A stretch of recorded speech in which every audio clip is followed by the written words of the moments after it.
Saudaraku, terpujilah Allah yang begitu besar kasih-Nya, yang telah kembali mempersatukan kita pada saat ini untuk kita kembali bersama-sama merenungkan kebenaran firman-Nya.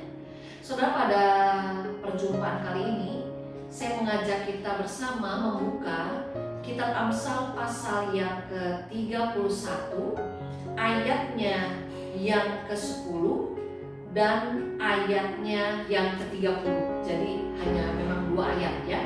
Amsal 31 ayat yang ke-10 dan ayat yang ke-30 yang demikian firman Tuhan. Istri yang cakap, siapakah yang akan mendapatkannya? Ia lebih berharga daripada permata. Itu ayat yang ke-10. Lalu ayat ke-30, kemolekan adalah bohong dan kecantikan adalah sia-sia, tetapi istri yang takut akan Tuhan dipuji-puji. Saudara yang dikasihi oleh Tuhan Yesus Kristus, melalui bacaan dalam kitab Amsal pada saat ini, kita berjumpa dengan sosok seorang perempuan yang cakap, yang rajin melakukan berbagai tanggung jawabnya, baik dalam statusnya sebagai seorang istri maupun terkait di dalam statusnya sebagai seorang ibu. Kalau kita perhatikan dari ayat yang ke-10 sampai dengan ayatnya yang ke-31 secara keseluruhan, di sana kita bisa melihat betapa banyaknya pekerjaan rumah yang harus dilakukan oleh perempuan yang ada dalam kitab Amsal ini. Kalau kita lihat begitu banyak kewajibannya di dalam ia mengurus rumah tangganya, di dalam ia mengurus keluarganya yang harus ia lakukan dari semenjak matahari belum terbit bahkan sampai dengan larut malam. Dikatakan nanti saya berharap saudara bisa secara pribadi membaca ayat yang ke-11 sampai dengan ayat yang ke-29 ya. Nanti di sana kita bisa melihat saudara, walaupun begitu bertumpuk tugas-tugas yang harus diselesaikannya sebagai seorang istri, sebagai seorang ibu, tetapi dari perikop dalam kitab Amsal pada hari ini kita sama sekali tidak menemukan adanya keluh kesah dan nada keletihan yang tercantum yang menggambarkan kondisi dari perempuan yang kita baca pada saat ini. Nah saudara, kalau kita lihat pada saat ini, apa yang sebenarnya memampukan perempuan yang dipuji pada saat ini sebagai istri yang cakap itu, sehingga dia dapat melaksanakan tugas tanggung jawabnya tanpa lelah, bahkan dengan sukacita. Dia melaksanakan tugas-tugasnya yang begitu banyak tanpa keterpaksaan, tanpa merasa tertekan, tetapi dia melakukan semuanya itu sebagai sesuatu yang mendatangkan sukacita, dan dia memilih untuk dia bertanggung jawab untuk apa yang memang menjadi kewajibannya. Apa yang membuat perempuan dalam kitab Amsal ini begitu bergairah? Dia bekerja, melayani keluarganya dari pagi sampai dengan larut malam tanpa dia mengenal lelah. Apa yang membuatnya sanggup dengan penuh sukacita melakukan semuanya? Saudara, kalau kita lihat jawabannya adalah yang terdapat dalam ayat yang ke-30. Kemolekan adalah bohong dan kecantikan adalah sia-sia, tetapi istri yang takut akan Tuhan dipuji-puji. Jadi kalau kita perhatikan firman Allah pada saat ini, kita berjumpa dengan seorang wanita yang bukan hanya cantik secara fisik, tetapi dia punya kecantikan yang lebih lagi, yaitu kecantikan karena dia mau melakukan tugas yang baik sebagai seorang istri maupun juga sebagai seorang ibu dengan penuh tanggung jawab, dengan penuh rasa syukur, dengan penuh sukacita. Apa yang memampukan dia bisa melakukan semuanya itu? Kuncinya saudara pada saat ini adalah karena wanita itu punya hati yang takut akan Tuhan. Saudara, pada saat ini hal itu bukan hanya berlaku untuk si wanita dalam kitab Amsal itu. Hal ini juga bukan hanya berlaku untuk kaum istri atau juga untuk kaum suami, tetapi juga berlaku untuk semua anak-anak, semua orang tua, semua saudara, siapapun kita. Kalau kita ingin pasangan kita, orang-orang di sekitar kita bangga karena memiliki kita, maka di dalam kehidupan ini firman Allah mengingatkan, jadilah orang yang senantiasa hidup di dalam takut akan Tuhan. Lakukanlah segala tanggung jawab dan kewajiban yang Allah percayakan kepada saudara dan saya juga dengan sikap hati yang takut akan Tuhan. Saudara yang dikasihi oleh Tuhan, tanpa kita sadari dalam tanda kutip ya, pada akhirnya hari ini kita bersama-sama akan menutup tahun 2020. Ada banyak hal yang memang sudah kita alami yang di luar dugaan kita, di luar apa yang kita rencanakan. Tetapi pada saat ini kalau kita lihat saudara, di tahun 2020, kalau kita pada saat ini mau mengintrospeksi diri kita masing-masing sebelum kita meninggalkan tahun 2020 ini, bagaimana kita mengisi hari-hari dalam kehidupan kita di sepanjang tahun 2020. Begitu banyak peristiwa kehidupan yang sudah kita alami. Dengan siapa dan bagaimana cara kita menyikapi setiap persoalan dan peristiwa kehidupan yang harus kita hadapi.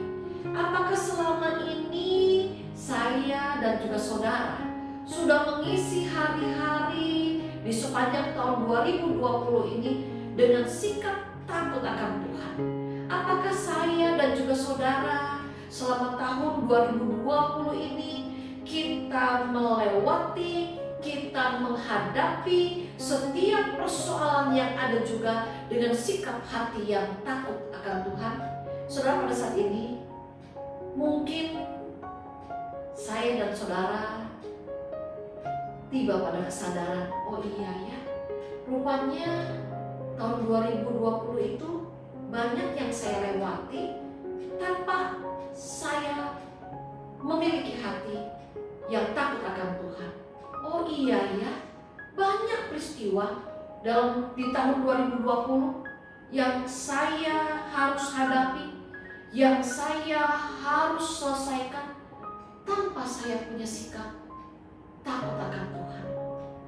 Mungkin saya menyesali, dan mungkin saudara juga menyesali, dan semoga kita menyesali sikap hati kita, di mana kita sudah mengisi hari-hari, banyak hari-hari di tahun 2020 ini tanpa sikap takut akan Tuhan, di mana saya dan saudara banyak menghadapi persoalan hidup ini juga tidak dengan sikap takut akan Tuhan. Tapi saudara, pada saat ini di penghujung tahun 2020 pada saat ini, saya dan saudara diingatkan bahwa kita dipanggil bukan untuk menyesali kegagalan kita, untuk kita hidup menyenangkan hati Tuhan di tahun 2020 ini. Tetapi pada saat ini saudara, mari kita memasuki tahun yang baru dengan hati yang bersyukur. Bersyukur karena walau kita sering mengabaikan Tuhan, walau kita sering melupakan, bahkan mungkin pernah meninggalkan Tuhan di tahun 2020, tetapi Tuhan selalu sayang, Tuhan selalu peduli pada saudara dan saya. Dan karena anugerahnya, pada hari ini kita bisa mengakhiri tahun 2020. Saudara, pada saat ini kalau Tuhan mengizinkan saya dan juga saudara memasuki tahun 2021, ingatlah Tuhan punya maksud, Tuhan punya rencana, baik untuk saya maupun juga untuk saudara. Tuhan juga masih memberikan kesempatan, baik untuk saya maupun untuk saudara. Untuk apa? Untuk kita bisa menjalani kehidupan di tahun 2021 dengan lebih baik lagi, yaitu dengan lebih takut akan Tuhan, melewati hari-hari dengan takut akan Tuhan, menyelesaikan pergumulan dan persoalan yang ada dengan takut akan Tuhan, berencana ini dan itu dengan takut akan Tuhan, melakukan ini dan itu dengan takut akan Tuhan. Saudara, kita belajar dari perempuan yang dipuji dalam kitab Amsal 31 ayat yang ke-10 pada saat ini. Istri yang cakap, siapakah yang akan mendapatkannya? Ia lebih berharga daripada permata. Kalau kita ingin menjadi orang yang lebih berharga daripada permata bagi sesama kita, kalau kita ingin hidup lebih menyenangkan hati Tuhan di tahun 2021 ini, marilah saudara, kita melewati tahun 2021, kita jalani tahun 2021 dengan lebih dan lebih dan lebih lagi takut akan Tuhan. Supaya apa? Supaya kehidupan saudara, di tahun 2021 lebih menjadi berkat bagi banyak orang, dan supaya hidup saudara, hidup saya pun lebih lagi diberkati oleh Tuhan. Saudara, selamat berjuang memasuki tahun 2021, menjalani tahun 2021 dengan sikap hati yang takut akan Tuhan. Biarlah Tuhan yang akan menyertai langkah-langkah kehidupan kita selanjutnya. Amin. Kita berdoa. Kami bersyukur Tuhan, pada hari ini kami boleh menyelesaikan tahun 2020. Kami yakin kalau kami masih diberi kesempatan untuk memasuki tahun 2021, itu karena ada rencana Tuhan bagi kami, ada maksud Tuhan bagi kami untuk kami lakukan. Ya Bapa di surga, biarlah tahun 2021 akan kami hidupi, akan kami jalani dengan lebih takut akan Tuhan. Biarlah di tahun 2021 hidup kami lebih lagi menjadi berkat bagi banyak orang, lebih lagi dapat menyenangkan hati Tuhan, dan kami pun lebih lagi dapat menikmati dan mensyukuri berkat-berkat yang akan Engkau curahkan. Terima kasih untuk semuanya. Di dalam nama Tuhan Yesus, Allah yang Maha Kasih, Allah yang Maha Baik, Allah pemelihara dan yang selalu menyertai kehidupan kami berdoa. Amin.